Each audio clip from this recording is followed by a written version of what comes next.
to Two Blondes at a Brokerage, and today we're going to be talking about the 3 credit score myths that many homeowners believe.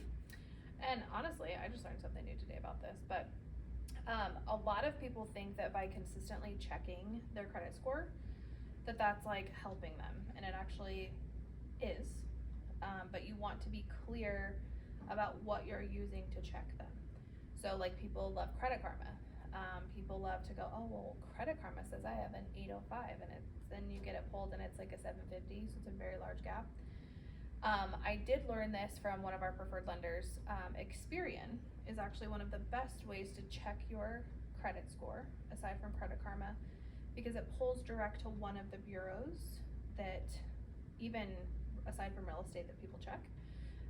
So being knowledgeable about what you're using to check your credit score, and don't think that because you paid off one medical bill or one credit, something that's hitting your credit, that like tomorrow it's gonna be different. So keeping checking it over and over again isn't gonna do anything. It can take 30 to 90 days sometimes for these things to come up, but the beauty to working with specific lenders who work really well with credit bureaus is if there is an underwriter, like a QM fail they call them, and it says, well, I showed that I paid this off on this date, you can actually provide that to the lender. They can submit it to the credit bureau and actually get the approval well before it actually hits your account. Right. So don't be afraid to go, oh, well, if that's gonna take 90 days and I have to put my, house search on hold. Not the case. Yeah, and also I think people think, you talked about like medical bills specifically, like if I pay it off, then it's gonna go up. Sometimes when you have bills that have been on there for a long time, especially medical bills, and then you go and pay them off in full, it actually decreases your credit first before it brings it back up. Yep.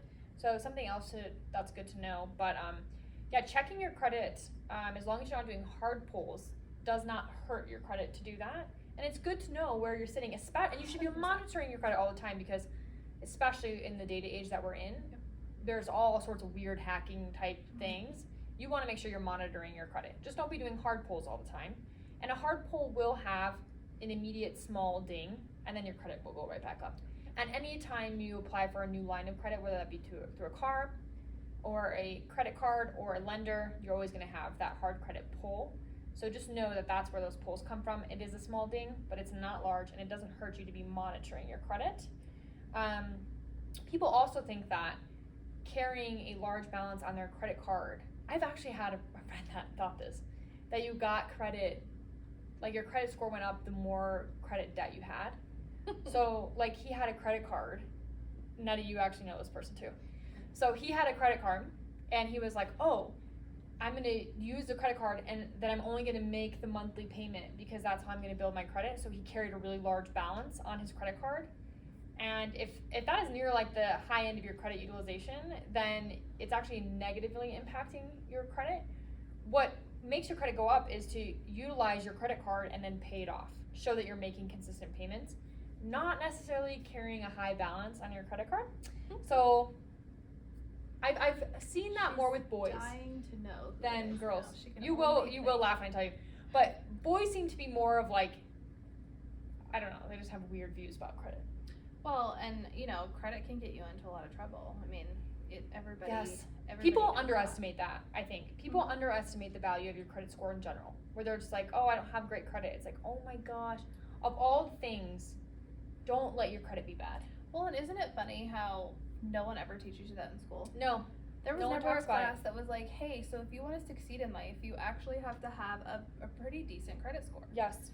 But our last myth is partly into your actual score itself. Yeah. So, we have people who are stellar. They've got like an 800 credit score and they're like, I'm going to get the best rate and I can buy my rate down. Lies. All lies. And so that was actually something that you taught me today, because I was like, really? No way. I mean, not that you get like some incentive, but you would think that gap would give you some sort of kind of up on being perfect doesn't really do any good for you. No, you just have to be better than average. You have to have having a great credit score. Basically, once you hit 760, there's no benefit from 760 to 800, except like maybe a pat on the back or something. I mean, but no credit or loan programs. There's no benefit for over a 760. So as long as you have a 760, you're considered perfect in the eye of, lenders. Yep. So you don't have to achieve perfect, you just have to achieve greatness. Perfection is not everything. Yes. That's basically what we're telling you. Yeah, But I mean, those are huge key components just Mhm. in general life credit, Mhm. but especially when you're looking at making a big purchase, like a house. Those things can be very big myths that I think scare a lot of people out of doing certain things. Yeah. So just educate yourself, and feel free. That was really close. Feel free to ask questions or reach out to us, and we'd be happy to put you in touch with a credit repair specialist if that's what you're looking for, or a lender that can help kind of work with you on your credit as well. So we would love to hear from you. Talk to you soon.